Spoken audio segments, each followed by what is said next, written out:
오늘 또다시 여기서 여러분들을 뵙게 돼서 무척 기쁘고 감사하게 생각합니다. 지난 한 주간 동안에도 하나님은 우리와 함께 하셨고, 그리고 우리를 지켜주셨고, 그리고 우리 삶에 많은 기쁨을 안겨주셨습니다.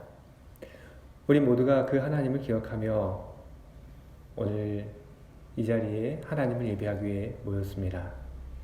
하나님이 우리 가운데 함께 하시며 우리 예배를 기쁘게 받아주실 줄 믿습니다.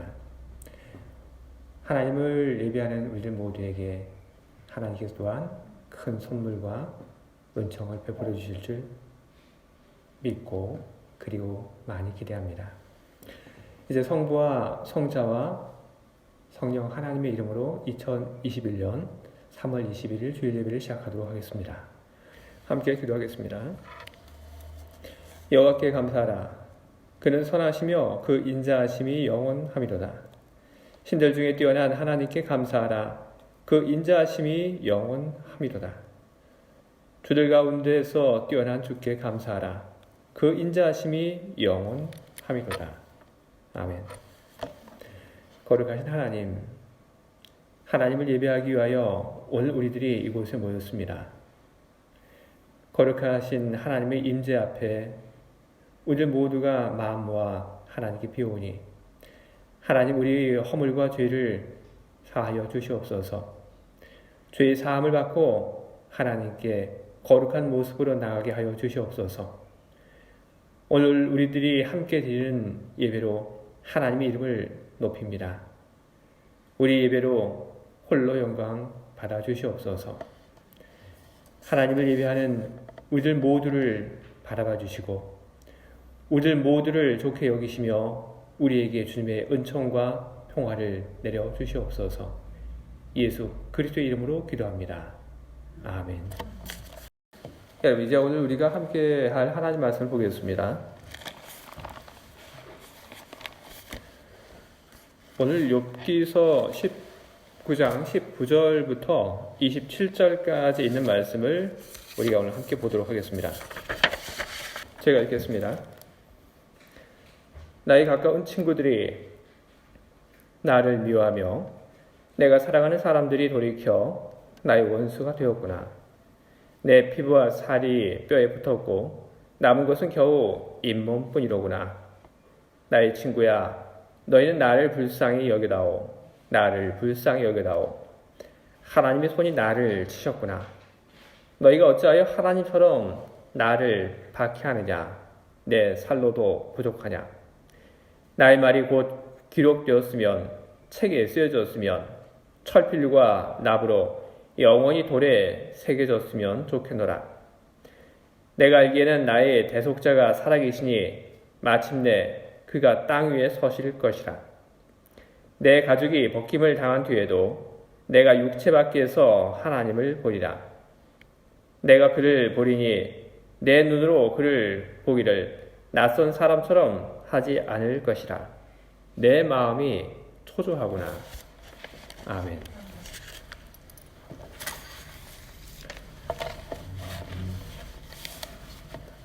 오늘 제가 여러분들 모두를 대신해서 읽은 이 욥기서에 있는 이 말씀은 이 욥이 자기 친구 이 빌다스의 그 이야기를 듣고 거기에 대해서 대꾸한 그런 내용들입니다. 욥이 자기 친구한테 대꾸한 그 이야기를 속에 나오는 나의 대속자 그 말을 가지고 오늘 저는 여러분들에게 믿는 사람의 그 처신에 대한 이야기를 하려고 합니다. 먼저 대속이라고 하는 말이 어떤 뜻인지 한번 짚고 넘어가면 좋을 것 같습니다. 이 대속이라고 하는 말, 우리 교회 안에서는 많이 사용하지만 교회 밖에 나가면 잘 사용하지 않는 그런 말입니다. 그래서 대속이라고 하는 말을 한번 여러분들 있는 이 자리에서 한번 짚고 넘어가려고 합니다. 대속이라고 하는 것은 대신 갚아준다. 바로 그런 뜻입니다.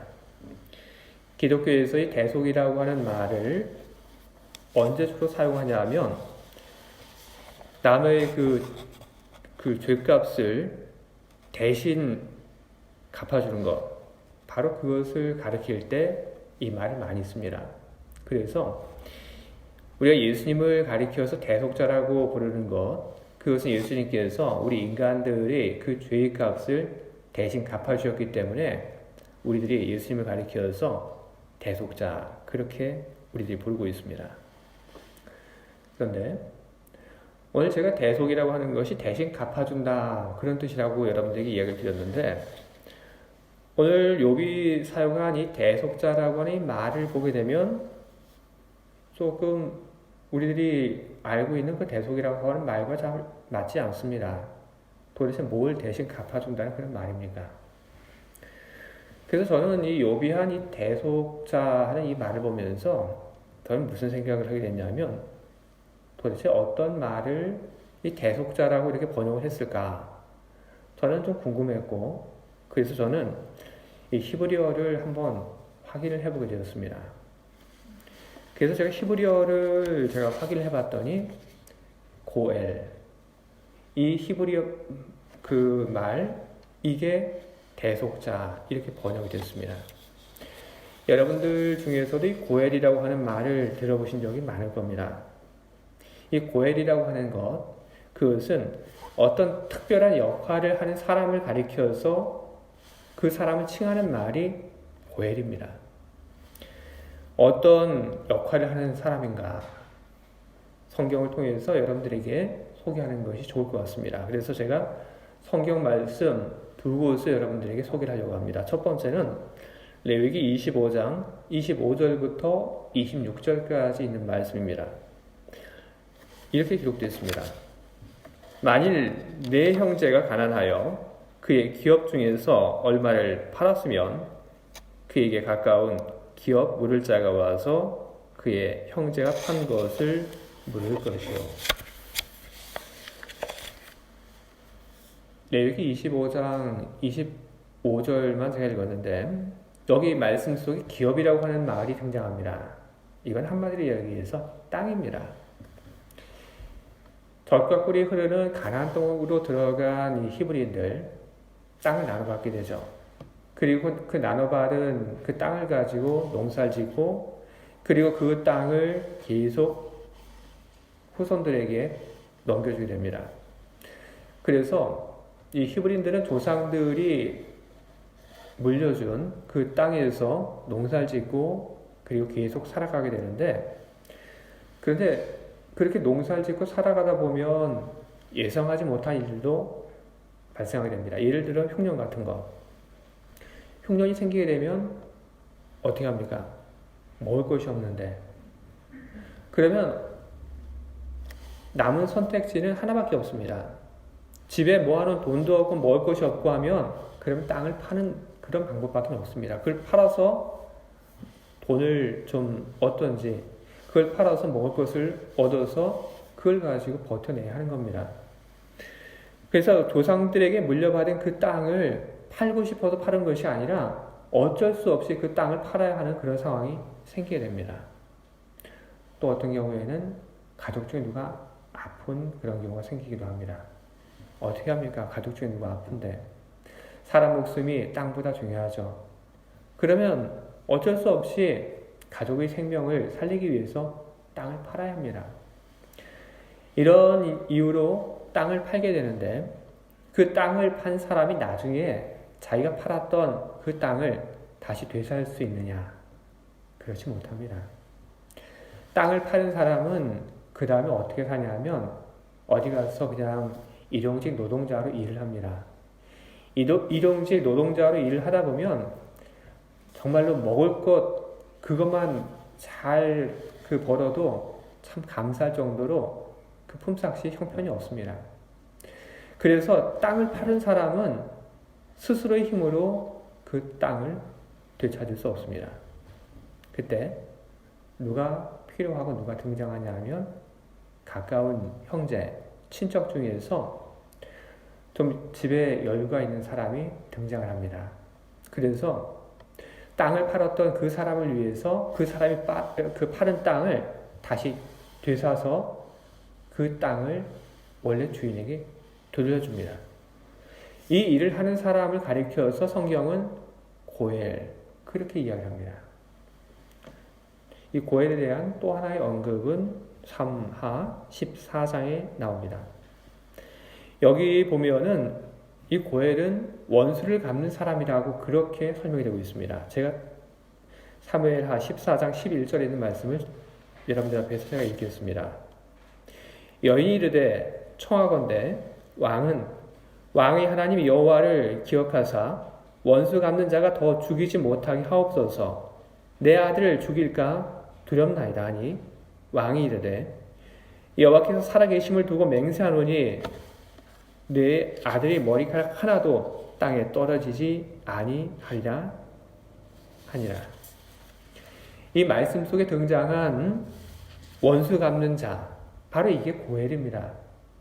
내 형제 아니면 내 친척 중에 억울하게 죽은 사람이 있습니다. 그러면 가서 복수를 해줍니다. 원한을 풀어줍니다. 그 일을 하는 사람을 가리켜서 고엘이다 그렇게 불렀습니다.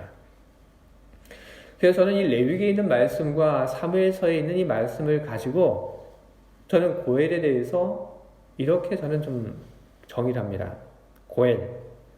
고엘이라고 하는 것은 억울한 것을 풀어주고 그리고 잃어버린 권리를 되찾아주는 친척, 형제. 바로 여러분 그게 고엘입니다. 오늘 욥이 자기 친구들하고 얘기하면서 이야기한 대속자, 바로 그게 이런 고엘인데 욥은 고엘을 기다렸습니다. 나의 고엘, 나의 대속자, 거기에 대한 큰 소망을 갖고 있었는데 욥이 기다린 고엘은 무엇을 하기 위한 고엘인가? 욥이 잃어버린 재산, 땅 이런 것을 되찾아서 욥에게 다시 돌려줄 그런 일을 하는 고엘을 욥은 기다린 것이 아닙니다. 욥이 기다린 것은 자기의 그 억울함, 자기의 그 답답함 이런 것을 풀어줄 그 고엘을 욥은 기다리고 있었던 겁니다. 욥기 시작을 통해서 우리는 욥이 망했다고 하는 것을 우리는 알고 있습니다.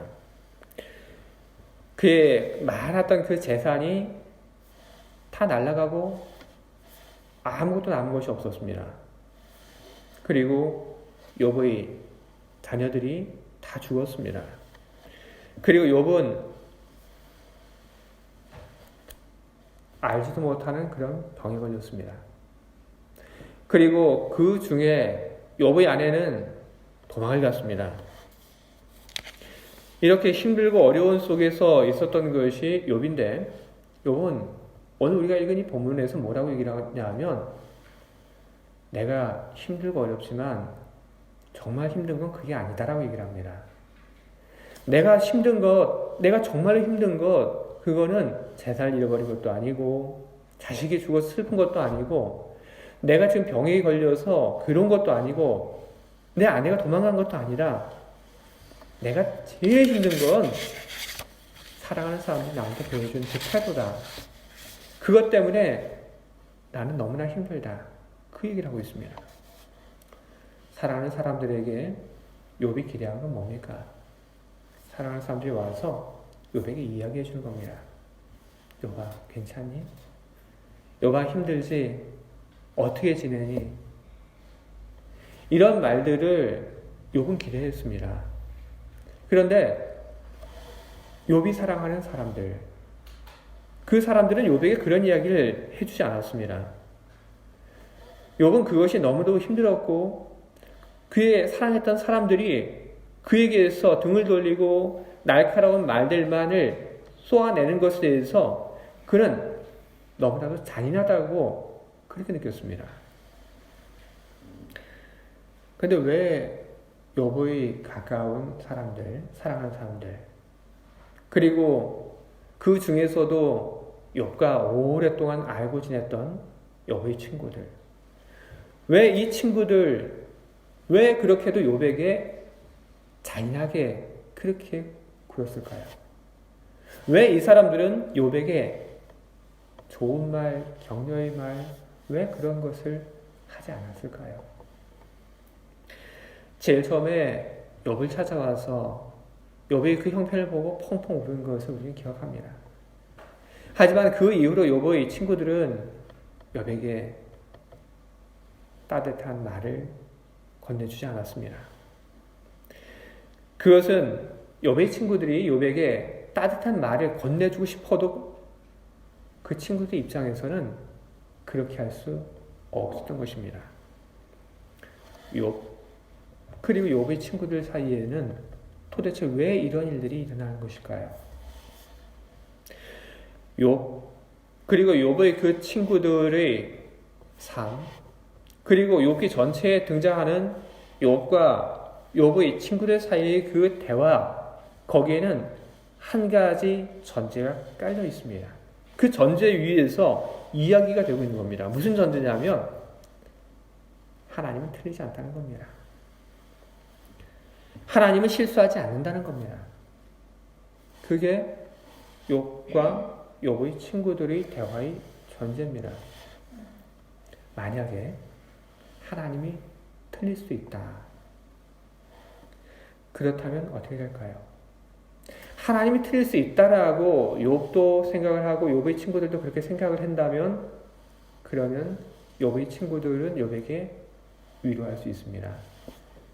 욥아 기운내. 이번에는 하나님이 실수하셨는가 보다. 욥아 힘내. 하나님이 잘못하셨어. 너는 잘못 없어. 이렇게 이야기를 할 수 있었을 겁니다. 그런데 욥의 친구들은 하나님에 대해서 하나님 실수하지 않는 하나님은 언제나 옳으신 하나님, 그런 하나님을 욥의 친구들은 믿고 있었던 것입니다. 그래서 욥의 친구들은 욥에게 이야기를 한 겁니다. 욥아, 네가 틀렸다. 네가 잘못했다. 너가 하나님 앞에서 죄를 지었다. 그러니 빨리 회개해라.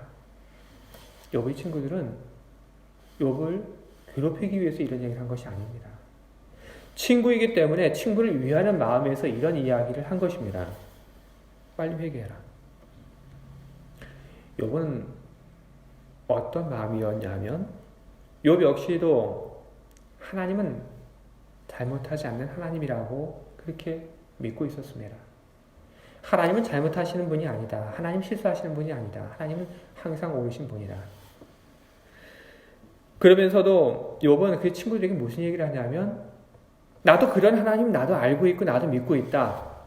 그런데 나 역시도 잘못한 것이 없다. 나도 실수한 것 없고 나도 죄 지은 것 없다. 그렇게 얘기를 합니다. 그러니까 그 이야기를 듣고 있는 친구들이 얘기를 하죠. 야, 도대체 그게 말이 되는 소리냐? 하나님도 안 틀렸다고 하고 너도 안 틀렸다고 하고 그럼 지금 이 상황은 뭐냐? 분명히 네가 잘못한 게 뭔가 있어. 잘 생각해봐.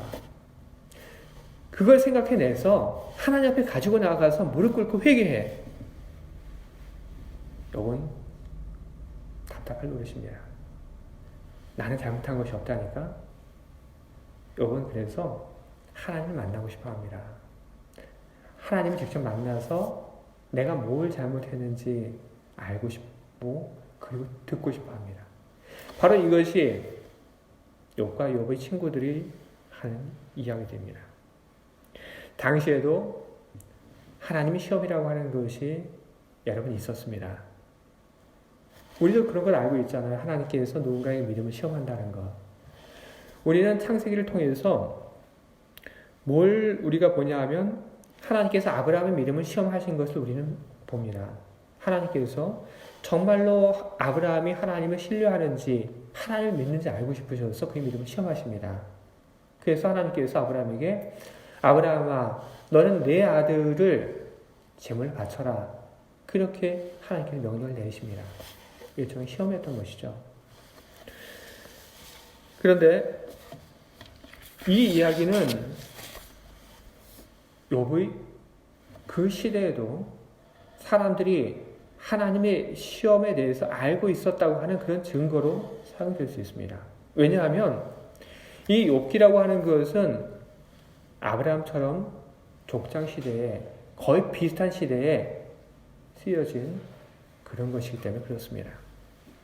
그래서 아브라함의 이야기 속에 나온 하나님의 시험, 그것이 욥이 있었던 그 시대에도 다 있었다.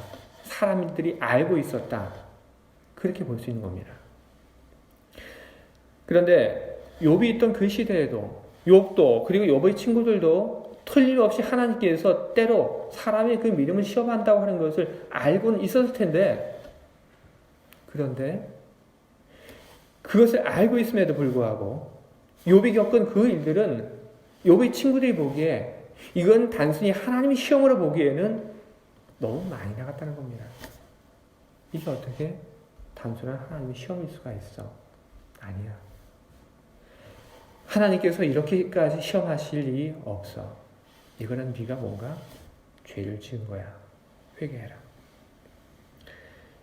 이런 이야기 속에 욥은 그의 괴로운 심정을 오늘 제가 읽은 것처럼 이렇게 이해를 합니다. 내 피부와 살이 뼈에 붙었고 남은 것은 겨우 잇몸뿐이로구나. 이렇게 얘기하고 욥이 그의 친구들에게 제발 좀 그만하자는 뜻으로 또 이런 이야기를 합니다. 나의 친구야, 너희는 나를 불쌍히 여기다오. 나를 불쌍히 여기다오. 하나님의 손이 나를 치셨구나. 너희가 어찌하여 하나님처럼 나를 박해하느냐. 내 살로도 부족하냐. 그리고 답답한 그 심정을 마지막으로 이렇게 이야기를 합니다. 나의 말이 곧 기록되었으면, 책에 쓰여졌으면, 철필과 납으로 영원히 돌에 새겨졌으면 좋겠노라. 우리는 이런 이야기들 속에서, 이런 말들 속에서 욥의 마음을 우리는 읽어낼 수 있습니다. 이런 속에서 욥이 기대하는 것, 그게 앞서 제가 여러분들에게 말씀을 드린 것처럼 대속자 고엘입니다. 그의 억울함을, 그의 답답함을 알아주고 그것을 증명해주고, 그래서 욥의 그 고난을 다시 되찾아주는 것, 바로 그 고엘을 욥은 기다렸던 겁니다. 그냥 누굴까요? 욥이 기다렸던 그 대속자 고엘이 누굴까요? 어떤 설교자들은 이렇게 얘기를 합니다.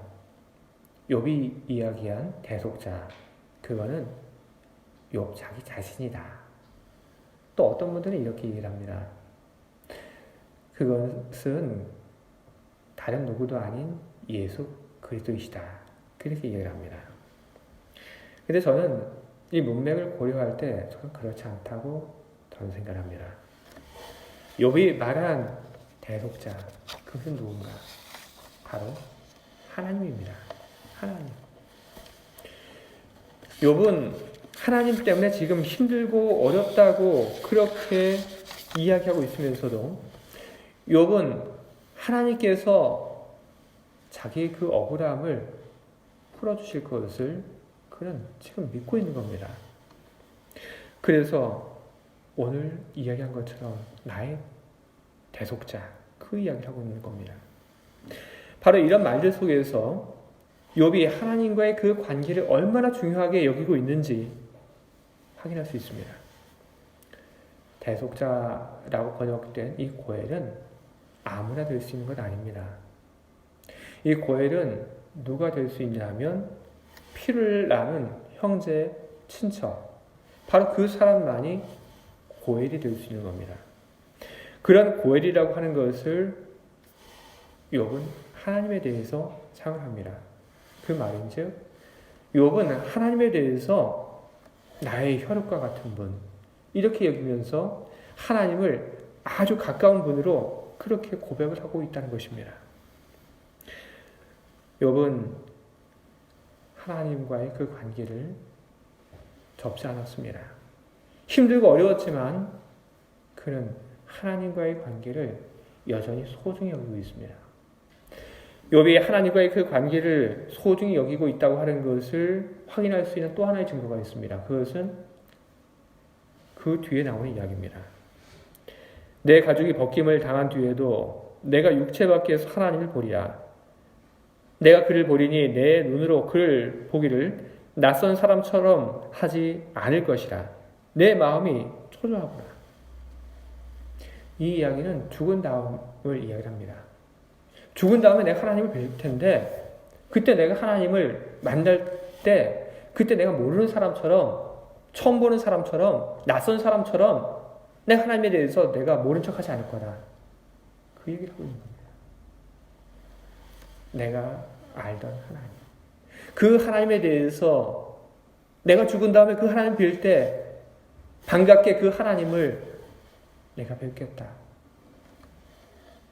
이 이야기 속에서 욥이 얼마나 하나님에 대한 소망을 갖고 있는지, 얼마나 힘들고 어려운 속에서도 하나님과의 그 관계를 꽉 잡고 가고 있는지 확인할 수 있습니다. 욥은 어떻게 이럴 수 있었던 걸까요? 힘들고 어려운 속에서 욥은 도대체 어떻게 하나님과의 그 관계를 그렇게 유지하고 갈 수 있었던 것일까요? 저는 그의 믿음의 전제가 흔들리지 않았기 때문이라고 저는 생각합니다. 그리고 욥의 친구들이 믿음의 전제, 그것은 무엇이냐면 하나님 실수하지 않는다는 겁니다. 하나님은 옳다는 겁니다. 욥은 그것을 믿고 있었습니다. 하나님 실수하지 않는다. 하나님은 항상 옳다. 그렇기 때문에 욥은 그 하나님에 대한 소망을 갖고 그 하나님과의 그 관계를 무너뜨리지 않고 갈 수 있었던 것입니다. 욥이 겪은 그 고난을 욥은 이해하지 못했습니다. 하지만 그럼에도 불구하고 하나님에 대한 믿음의 근간, 그것만큼은 그가 잃지 않았습니다. 욥이 이해할 수 없었던 일을 겪은 것처럼 우리도 살면서 정말 이해할 수 없는 일들을 우리는 겪습니다. 믿음을 가진 사람으로 우리는 그런 일들을 겪습니다. 그리고 그런 속에서 우리들은 질문하고 하나님께 답을 구합니다. 하나님, 어째서죠? 하나님 왜인가요? 우리는 그런 질문을 곧잘 던집니다. 그리고 간혹 힘들고 어려운 속에 있던 교우들은 목회자에게 와서 그런 질문들을 던지기도 합니다. 목사님, 제가 이런 일들을 겪었습니다. 하나님께서 왜 이렇게 하신 것이죠? 그럼 전 참 곤란해요. 왜냐하면 저도 모르거든요.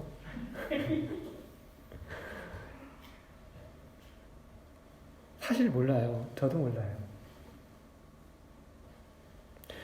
그러나 분명히 제가 이야기 드릴 수 있는 것이 있습니다.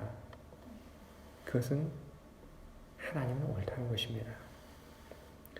우리는 욥과 같이 하나님 실수하지 않는다, 하나님은 옳다라고 하는 그런 믿음의 전제를 이미 우리는 가지고 있습니다.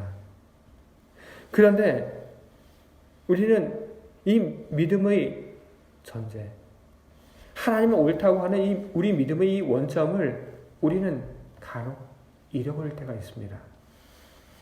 모순된 상황 속에서 이해되지 않는 일을 겪으면서 억울하고 답답할 때 우리들은 간혹 잃어버립니다. 하나님 실수하지 않는다, 하나님 옳다라고 하는 것을 우리는 잃어버립니다. 여러분, 우리들이 만약에 이런 상황에 있다면 우리 어떻게 해야 될까요? 저는 여러분들에게 이야기를 드리고 싶어요. 나 자신에게 이야기를 하라고. 우리들 스스로에게 그렇게 이야기를 하면 좋겠습니다. 하나님 실수하지 않는다. 하나님은 항상 옳다. 우리 스스로에게 그 이야기를 저는 할 수 있길 바랍니다. 그래서 우리들이 말도 안 되는, 이해 안 되는 속에서 우리들이 그런 이야기를 하게 될 때, 우리들은 무엇을 할 수 있냐면 우리는 기다릴 수 있습니다. 하나님이 옳다면, 하나님이 실수하지 않는다면 우리는 기다릴 수 있습니다. 하나님께서 어떤 결과를 생각하고 일을 해 나가시는지 우리는 기다릴 수가 있고, 우리는 그때를 우리는 경험할 수 있는 것입니다. 우리는 긴 역사를 우리는 배웁니다. 초등학교 때부터 우리는 역사를 배우죠. 국사를 배우죠. 그리고 또 중학교, 고등학교 때 또 역사를 배우죠. 우리가 역사를 배우는 이유는 뭘까요? 우리가 역사를 배우는 것은 그 속에서 무엇인가 깨달음과 교훈을 얻기 위해서 우리는 역사를 배우는 것입니다. 우리가 성경 속에 있는 많은 사람들의 이야기를 우리가 배우는 그 이유도 크게 다르지 않습니다. 아브라함이 몇 살에 결혼했는지, 아브라함이 몇 살에 죽었는지, 그것이 그렇게 중요한 것은 아닙니다. 성경이 아브라함의 이야기, 요셉의 이야기, 야곱의 이야기, 모세, 바울, 많은 믿음의 사람들의 이야기를 우리들에게 남겨놓은 그 이유는 무엇입니까? 그 사람들의 삶 전체를 통해서 하나님께서 무엇을 어떻게 나가셨는지 보고 깨달으라는 바로 그런 뜻으로 그 이야기를 우리들에게 남겨놓으신 것입니다. 여러분, 우리 살다 보면 힘들 때, 어려울 때, 괴로울 때, 모함당할 때, 그럴 때 있습니다. 그럴 때 여러분 힘내시고 스스로에게 꼭 이야기해 주시기 바랍니다. 하나님 실수하지 않는다. 하나님은 옳다. 그래서 우리는 하나님과의 그 관계를 망가뜨리지 않고 우리는 기다릴 수 있습니다. 그리고 그 기다림은 우리에게 더 깊은 하나님과의 관계를 가져다 줄 것입니다. 하나님 주시는 큰 은혜와 복이 언제나 여러분과 함께 하기를 간절히 축원합니다. 기도하겠습니다.